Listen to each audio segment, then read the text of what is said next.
विश्व के इतिहास का सबसे लंबा केस जो करीब 500 साल चला, 70 साल डिस्प्यूट में रहा। एक ऐसा केस जो कोर्ट्स में पेंडिंग पड़ा रहा, पहले फैजाबाद डिस्ट्रिक्ट में, फिर इलाहाबाद हाई कोर्ट में और फिर फाइनली सुप्रीम कोर्ट में। ऐसा कहा जाता है कि इस केस को खुद भगवान राम लड़ रहे थे। Yes, we are talking about Ram मंदिर।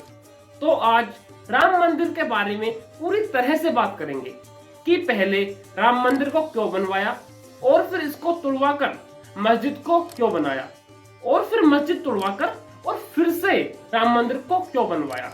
सो हेलो नमस्कार, today we are talking about Ram Mandir issue with me Vivek Chaudhary.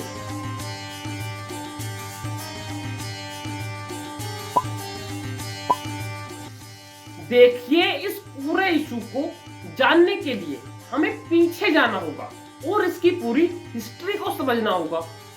इसमें सबसे पहले एक वर्ड आता है राम, और राम के बारे में जितना कहें उतना ही कम है, क्योंकि राम की कोई सीमा नहीं है। बेसिकली राम जी को भगवान विष्णु का 7वां अवतार माना जाता है। भारतीय महाकाव्य रामायण के अनुसार राम जी का जन्म त्रेता युग में अयोध्या में माता कौशल्य और पिता दशरथ के घर हुआ था, यानी कलयुग से हजारों साल पहले, जो कि हिंदुओं के अनुसार 3102 ईसा पूर्व में शुरू हुआ माना जाता है।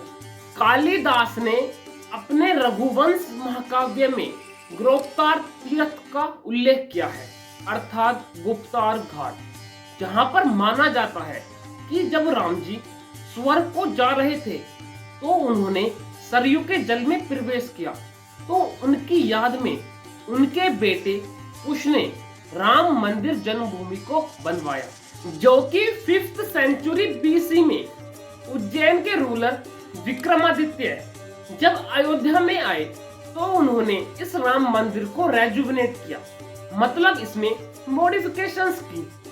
तब 13 अप्रैल 1526 को बाबर भारत आता है और भारत में मुगल एम्पायर की शुरुआत करता है।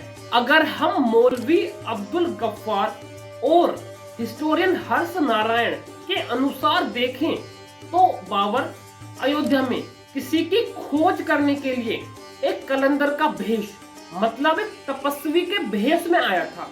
और ये फैक्ट है कि बाबर एक तपस्वी के भेष में ही आया था, क्योंकि अब्दुल्ला की तारीख ए दाऊदी में साफ बताया गया है कि बाबर उसी भेष में दिल्ली के सुल्तान सिकंदर लोधी से मिला, और बबरी मस्जिद के शिलालेख में भी बाबर का नाम बाबर कलंदर बताया गया है, जहां पर वह सूफी संत शाह जलाल और सैयद मूसा आसी खान से मिलता है और आशीर्वाद के बदले में प्रतिज्ञा लेता है, लेकिन वो आशीर्वाद देने से मना कर देते हैं और कहते हैं कि हम तुम्हें आशीर्वाद तब देंगे जब तुम हिंदुस्तान को जीतने के बाद अयोध्या में राम मंदिर को तुड़वाकर एक मस्जिद को बनवाओगे। तो इस प्रतिज्ञा को पूरा करने के लिए बाबर का कमांडर मीर बाकी बाबर के कहने पर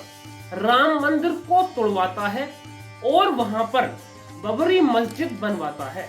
तो अब जैसे जैसे 18th सेंचुरी की शुरुआत होती है तो मुगल एम्पायर का डिक्लाइन होना शुरू हो जाता है और लोकल अपनी आवाज उठाने लगते हैं। तो 1717 में जयपुर के राजा जयसिंह सेकंड मंदिर को लेकर बहुत ज्यादा एक्टिव होने लगे और मंदिर के आसपास की जमीन लेने की कोशिश करने लगे।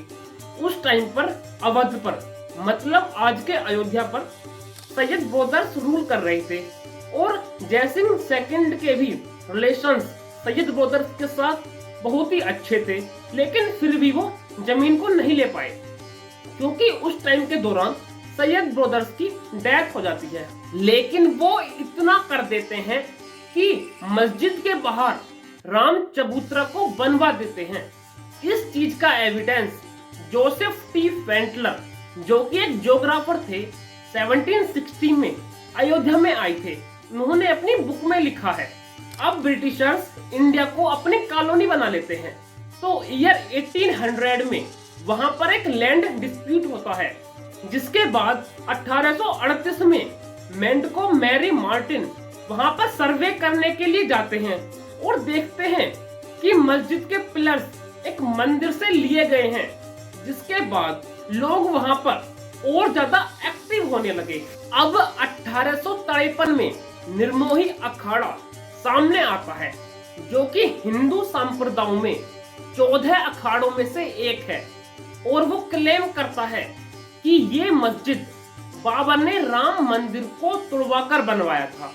और इस क्लेम के बाद 1853 में ही हिंदू और मुसलमानों के बीच दंगे हुए, और ये दंगे पहली बार थे जो कि हिंदू और मुसलमानों के बीच हुए।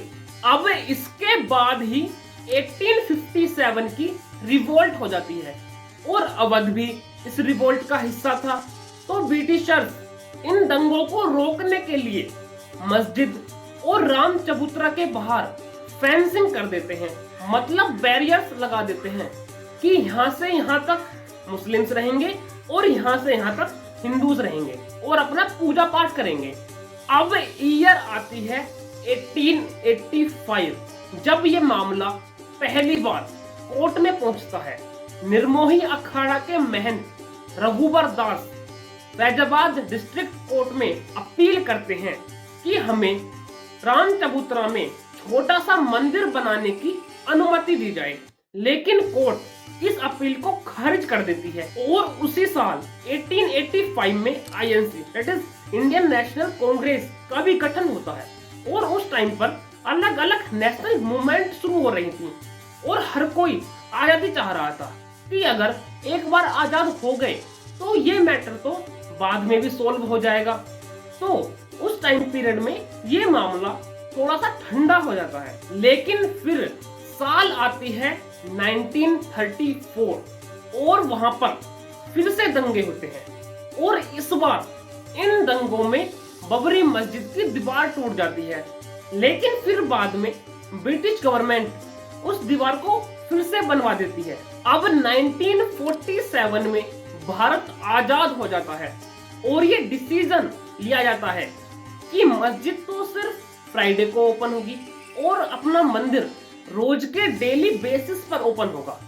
जिसके बाद लोगों के सेंटिमेंट अयोध्या में मंदिर को बनवाने को लेकर बहुत ज्यादा बढ़ने लगे। फिर दिन आता है 23 दिसंबर 1949। सब लोग कांप जाते हैं कि ये क्या हो गया और कैसे हुआ। कुछ लोग रात के अंधेरे में मस्जिद के अंदर जाते हैं और भगवान राम की मूर्ति रखाते हैं, वो भी मस्जिद के बिल्कुल बीच में, सेंटर में। और ये वही मूर्ति थी जो कि राम चबूतरा पर रखी हुई थी। अब अगली सुबह हिंदू और मुस्लिम इकट्ठे होने लगते हैं, और वहां पर इतनी भीड़ हो जाती है कि पुलिस भी वहां आती है, और पुलिस पर वह भीड़ कंट्रोल भी नहीं होती। अब उसी दिन यह बात दिल्ली पहुंच जाती है कि अयोध्या में ऐसे ऐसे हो गया। उस टाइम पर इंडिया के पीएम जवाहरलाल नेहरू थे, और वो बोलते हैं कि ये सब गलत हुआ है। और उस टाइम तक ना तो इंडिया सेकुलर नेशन था और ना ही इंडिया का कॉन्स्टिट्यूशन बना था। तो जवाहरलाल नेहरू अयोध्या के डीएम के नायर को ऑर्डर देते हैं कि मूर्ति को बाहर रखवा दो, लेकिन के नायर उनसे साफ मना कर देते हैं और कहते हैं कि मैं ऐसा नहीं कर सकता, क्योंकि ये लॉ एंड ऑर्डर और हिंदुओं के सेंटिमेंट के खिलाफ होगा। लेकिन 4 दिन बाद फिर से नेहरू के नायर को ऑर्डर देते हैं और दबाव बनाते हैं कि वहां से मूर्ति को हटवा दो, लेकिन के नायर उनसे साफ मना कर देते हैं और कहते हैं कि अगर मैंने ऐसा करा तो भीड़ बेकाबू हो जाएगी, यहाँ पर दंगे हो जाएंगे और हजारों लोग मरेंगे। और फिर वे नेहरू को एडवाइस देते हैं कि इस मामले को जल्दी से जल्दी कोर्ट में ले जाओ, और तब तक यहाँ पर बैरिकेड लगा दो, जिससे कि हिंदू और मुस्लिम दोनों पक्ष बाहर ही प्रेयर करें। तो नेहरू उनकी इस बात से एग्री हो जाते हैं और उनका रेजिग्नेशन लेटर एक्सेप्ट करने से मना कर देते हैं। तो जब ये केस कोर्ट में पहुंचता है तो हिंदू पक्ष कहता है कि ये मूर्ति खुद ही प्रकट हुई है। तो 1950 में दिगंबर अखाड़ा के महंत गोपाल सिंह कोर्ट से अपील करते हैं कि जैसे यहाँ पर भगवान राम की मूर्ति खुद ही प्रकट हुई है तो हिंदुओं को वहाँ पर पूजा करने की अनुमति दी जाए। लेकिन कोर्ट इस अपील को खारिज कर देती है और हिंदू और मुस्लिम दोनों की एंट्री वहाँ पर बंद करा देती है। फिर साल आती है 1959। निर्मोही अखाड़ा फिर से कोर्ट में अपील करता है कि जैसे मस्जिद में खुद से ही भगवान राम की मूर्ति प्रकट हुई है तो राम चबूतरा का सारा कंट्रोल तुम हमें दे दो। और इस अपील में कोर्ट में पहली बार ढांचा शब्द का प्रयोग किया गया। और इसके विपरीत 2 साल बाद मुस्लिम पक्ष की तरफ से सुन्नी वक्फ बोर्ड सामने आता है और मुस्लिमों का पक्ष रखते हुए कहता है कि यहाँ पर पहले भी मस्जिद थी और अभी भी मस्जिद है, तो हिंदुओं की एंट्री बंद करी जाए और सारा कंट्रोल हमें दिया जाए। अब यहाँ 20 साल तक कुछ नहीं होता और सब कुछ ऐसे ही चलता रहा। फिर साल आती है 1980 और बीजेपी सेंटर में आती है, जिसके बाद कुछ ऑर्गेनाइजेशन जैसे वीएचपी, विश्व हिंदू परिषद, आरएसएस और बजरंग दल एक्टिव होने लगते हैं। ये सभी लोग बहुत ही तेजी से सभा करने लगते हैं और आंदोलन चलाने लगते हैं। जिसके बाद अप्रैल 1984 में विज्ञान भवन में वीएचपी एक मीटिंग को ऑर्गेनाइज करती है, जहां पर बीजेपी के लीडर्स जैसे लालकृष्ण आडवाणी और मुरली मनोहर जोशी भी आते हैं, जहां पर वीएचपी के प्रेसिडेंट अशोक सिंघल ऐलान करते हैं कि मंदिर बनेगा और वहीं बनेगा। और वे सीतामढ़ी से अयोध्या तक रथ यात्रा निकालने का भी प्लान करते हैं। लेकिन 6 महीने बाद ही इंदिरा गांधी की मृत्यु हो जाती है और दिल्ली में दंगे होने लगते हैं, जिसकी वजह से इस रथ यात्रा को पोस्टपोन करना पड़ता है। फिर 1985 में राजीव गांधी 40 की एज में भारत के यंगेस्ट प्राइम मिनिस्टर बनते हैं। उस टाइम पर कांग्रेस नहीं चाह रही थी कि हिंदुओं की वोट हाथ से निकले। स्पेशली राजीव गांधी इसके रिगार्ड न्यूट्रल एस्पेक्ट चाह रहे थे। तो अब 1986 में साहब बानो केस आता है, जिसमें एक मुस्लिम वुमेन को उसका हस्बैंड डिवोर्स दे देता है। तो वह महिला इस चीज को लेकर कोर्ट में पहुंच जाती है और कोर्ट का भी फैसला उस महिला के पक्ष में होता है। जिसके बाद मुस्लिम इस फैसले की आलोचना करने लगते हैं कि ये फैसला हमारे इस्लामी कानून और हमारी कुरान के खिलाफ है। तो राजीव गांधी मुस्लिमों के लिए उस कोर्ट के फैसले को ही बदल देते हैं, जिसके बाद हिंदू पक्ष नाराज हो जाता है। तो फिर 1 फरवरी 1986 को राजीव गांधी हिंदुओं को खुश करने के लिए फैजाबाद कोर्ट में राम मंदिर के गेट खुलवाने के लिए एक अपील करते हैं और सिर्फ 1 घंटे में उस कोर्ट का फैसला आ जाता है कि राम मंदिर के गेट खुलवाए जाएंगे। जिसके बाद मुस्लिम्स गुस्सा हो जाते हैं और प्रोटेस्ट करने लगते हैं। अब 6 फरवरी 1986 को सारे मुस्लिम लीडर्स लखनऊ में बैठते हैं और बबरी मस्जिद एक्शन कमेटी का गठन करते हैं। जिसके बाद ये इशू इलाहाबाद हाई कोर्ट में पहुंच जाता है, जहां पर इलाहाबाद हाई कोर्ट इन सारे पेटिशंस को कलेक्ट करके वहां पर एक स्टेटस को मेंटेन कर देती है। मतलब अब यहाँ पर कोई भी अंदर नहीं जाएगा। उस टाइम पर वीएचपी मूवमेंट और आंदोलन चला रही थी। तो अक्टूबर 1989 में वीएचपी भागलपुर में एक मूवमेंट कर रही थी, जहां पर दंगे शुरू हो जाते हैं और 1000 से ज्यादा लोग उन दंगों में मारे जाते हैं। और ये दंगे अक्टूबर से नवंबर तक चलते हैं। अब नवंबर 1989 में वीएचपी मस्जिद के पास शिलान्यास बनवाना चाह रही थी। तो राजीव गांधी तो शिलान्यास के लिए तैयार हो जाते हैं क्योंकि इलेक्शन का टाइम था।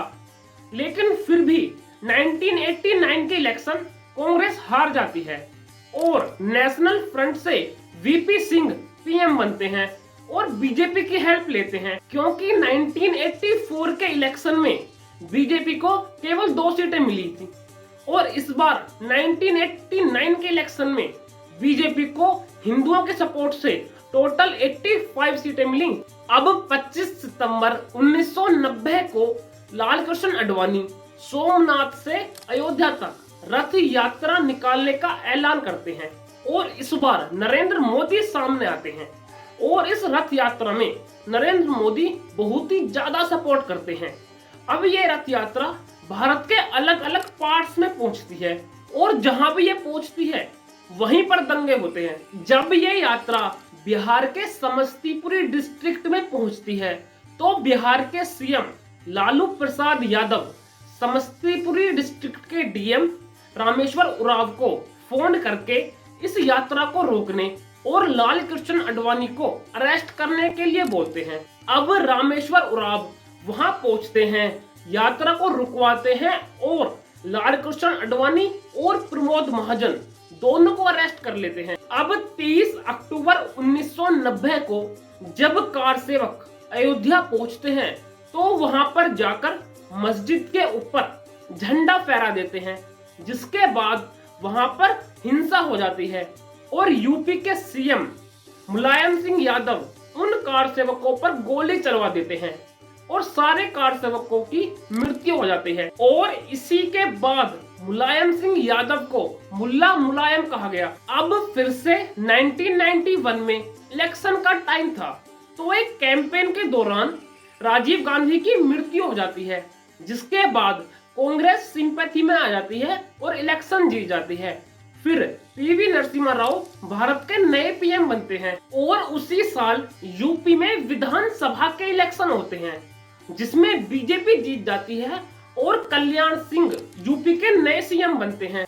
अब 30 अक्टूबर 1992 को पीवी नरसिम्हा राव वीएचपी और शिया सुन्नी वक्फ बोर्ड दोनों को दिल्ली बुलाकर एक मीटिंग करते हैं, लेकिन वहां पर कोई भी कंक्लूजन नहीं निकलता, जिसके बाद सारे वीएचपी के लीडर्स प्राइवेटली एक साथ बैठते हैं और एक ऐलान करते हैं कि 6 दिसंबर को कार सेवक दिवस सेलिब्रेट करेंगे। तो 5 दिसंबर 1992 को अटल बिहारी वाजपेयी, लाल कृष्ण आडवाणी, मुरली मनोहर जोशी और उमा भारती अयोध्या पहुंचते हैं और भड़काऊ भाषण देते हैं और लोगों को मोटिवेट करते हैं बाबरी मस्जिद गिराने के लिए, जिसके बाद ये खबर सेंट्रल गवर्नमेंट तक पहुंच जाती है।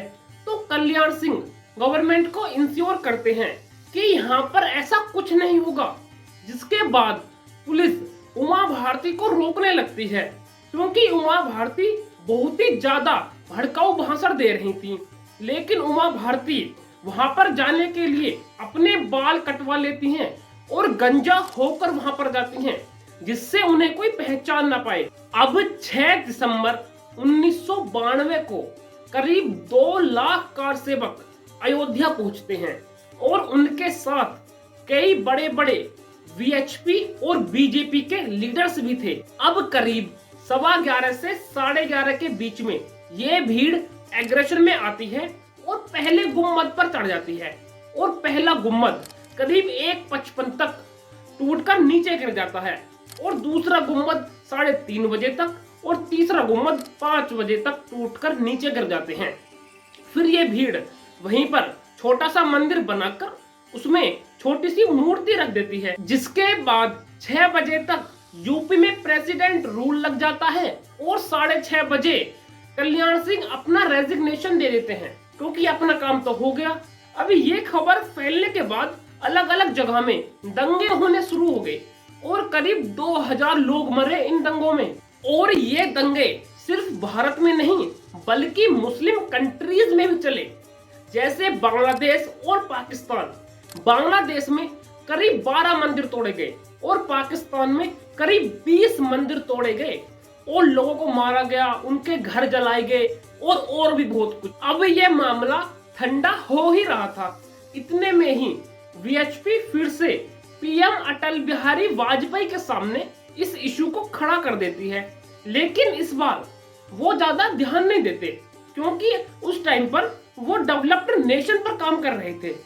तो तब 15 अक्टूबर 2002 को वीएचपी के वर्कर्स गोदारा में ट्रेन में मुस्लिमों के द्वारा जिंदे जला दिए जाते हैं। तो अप्रैल 2003 में इलाहाबाद हाई कोर्ट 3 जजेस की बेंच को बिठाती है और ASI that is archaeological survey of India को इसकी जांच पड़ताल करने के लिए बोलती है, जिसके 4 महीने बाद एएसआई अपनी रिपोर्ट को सबमिट करती है और मस्जिद से पहले मंदिर होने के एविडेंस को दिखाती है और बताती है कि यहाँ पर 10th to 12th सेंचुरी के बीच के पिलर्स, स्लैब्स और ईंटें मिली हैं, जिससे साइंटिफिक रूप से भी पता लग गया था कि यहाँ पर पहले मंदिर हुआ करता था। जिसके बाद हिंदूज इन डिस्प्यूट्स को लेकर बहुत ज्यादा मजबूत हो गए। अब 2010 में हाई कोर्ट अपना फैसला सुनाती है और इस 2.77 एकड़ की जमीन को 3 पार्ट्स में डिवाइड कर देती है। सेंट्रल पार्ट को राम जन्मभूमि व्यास ट्रस्ट को, राम चबूतरा वाला पार्ट निर्मोही अखाड़ा को और बाकी बचा हुआ सुन्नी वक्फ बोर्ड को दे देती है। लेकिन इस फैसले से कोई भी पार्टी खुश नहीं थी। तो 2011 में ये मामला पहली बार सुप्रीम कोर्ट में पहुंचता है, जहां पर 14 अपील दाखिल की जाती हैं। तो सुप्रीम कोर्ट हाई कोर्ट के इस फैसले पर रोक लगा देती है, लेकिन 7 साल तक इस मामले में कुछ भी नहीं होता। फिर अगस्त 2017 को सुप्रीम कोर्ट मेडिएशन पैनल बनाती है, जिसके बाद इस केस में बहुत ज्यादा तेजी आ जाती है। फिर 9 नवंबर 2019 को सुप्रीम कोर्ट की 5 जजेस की बेंच एएसआई की रिपोर्ट के मुताबिक ये फैसला सुनाती है कि सारी की सारी 2.77 एकड़ की जमीन राम जन्मभूमि व्यास ट्रस्ट को दे दी जाए। और इस केस में ऐसा कहा जाता है कि इस केस को खुद भगवान राम लड़ रहे थे और सुप्रीम कोर्ट के मुताबिक कोई भी रिलीजियस प्लेस जहां पर भगवान की मूर्ति रखी गई है तो उस भगवान को एक ह्यूमन कंसिडर करा जाता है और उसको वे सारे राइट्स किए जाते हैं जो कि एक ह्यूमन को मिलते हैं। तो 5 अगस्त 2020 को रामलला ट्रस्ट को वहां पर मंदिर बनवाने की परमिशन मिलती है, जिसके बाद उसी साल पीएम मोदी अयोध्या जाकर राम मंदिर की फाउंडेशन के लिए वहां पर भूमि पूजन करते हैं।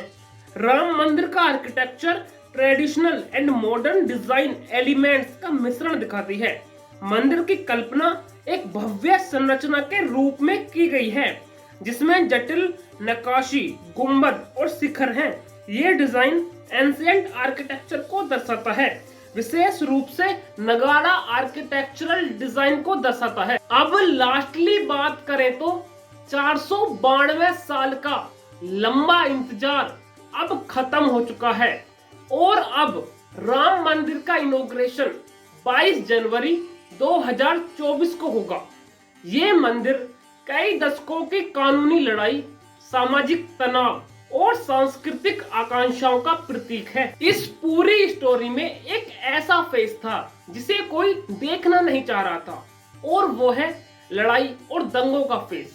वो भी तब जब 1990s में कंट्री फाइनेंशियली और पॉलिटिकली सफर कर रही हो। although what you guys think about, so अपने वैल्यूएबल व्यूज कमेंट्स में लिखना मत भूलना। So I hope you like the video, and if you like the video then do not forget to like, comment, share and subscribe the channel. So till then, Jai Hind and Jai Shri Ram.